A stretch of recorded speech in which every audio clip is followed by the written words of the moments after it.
Yes, we can. Derecho irrenunciable. Nueva Constitución. Hoy quiero hablarles del Pacto de Bogotá o Tratado Americano de Soluciones Pacíficas. Este fue suscrito en 1948 por la mayoría de los países de América con la intención de resolver nuestras eventuales controversias de forma pacífica, entregándole competencia a la Corte Internacional de Justicia de La Haya. La Corte recibe su jurisdicción de la Carta Constitutiva de Naciones Unidas, siendo el Pacto de Bogotá solo uno de los cientos de instrumentos que le dan competencia a la Corte. Han litigado ante ella más de 90 países en sus casi 70 años de historia. Incluso países como Estados Unidos, Argentina y Canadá, que no son parte del Pacto de Bogotá, han sido tanto demandantes como demandados ante la Corte. Estos días se ha hablado mucho sobre una eventual denuncia del pacto y me he dedicado a escuchar a diversos sectores. Por un lado, los expertos están todos de acuerdo en que no sería una buena política denunciarlo, pero por otro lado, la ciudadanía está bastante contesta en que sí habría que hacerlo.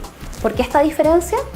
Creo que se debe principalmente a desinformación, sentido de nacionalismo mal entendido y falta de estrategia comunicacional por parte de nuestras autoridades, que se ha reflejado en frases bastante desafortunadas. Muchos entienden desde el nacionalismo que como la Corte en el fallo contra Perú no nos dio todo lo que esperábamos, entonces significaría que esta Corte falla de forma salomónica y por tanto no podríamos confiar en ella. Y a esto han ayudado nuestras autoridades. De hecho, el mismo presidente Piñera señaló el mismo día del fallo que Chile discrepa profundamente de estas declaraciones de la Corte y nuestro agente Alberto Van Claveren que lamentamos profundamente esta resolución que en nuestra opinión carece de fundamento. De hecho, a los días tuvo que salir el canciller Moreno a suavizar estas declaraciones con un Chile tenía la razón, pero los documentos no eran lo suficientemente claros.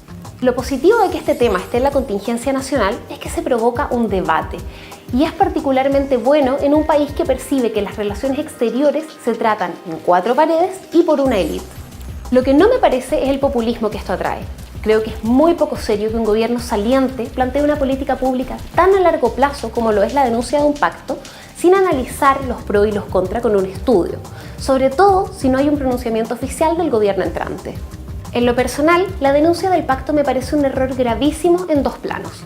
El primero, si es que la Corte hubiese mantenido el status quo, como lo pedía Chile en el juicio contra Perú, ¿estaríamos pensando en denunciarlo? El oportunismo es preocupante, sobre todo pensando en que suscribimos el tratado evidentemente no solo para ser demandados, sino para eventualmente poder ser demandantes. Y lo segundo es por la imagen que proyecta la decisión.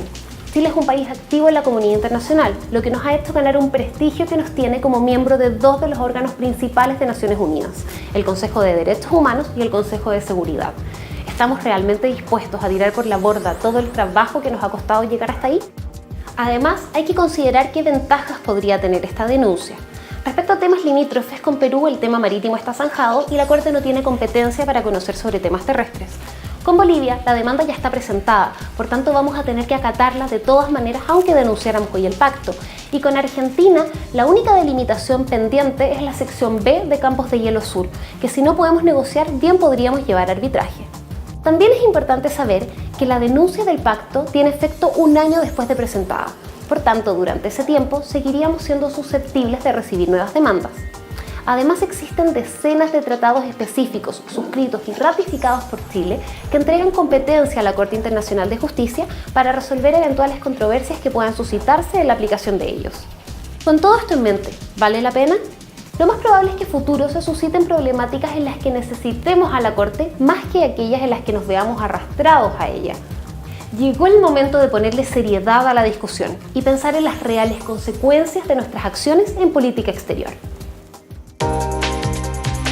Yes, we can. Derecho irrenunciable. Nueva Constitución.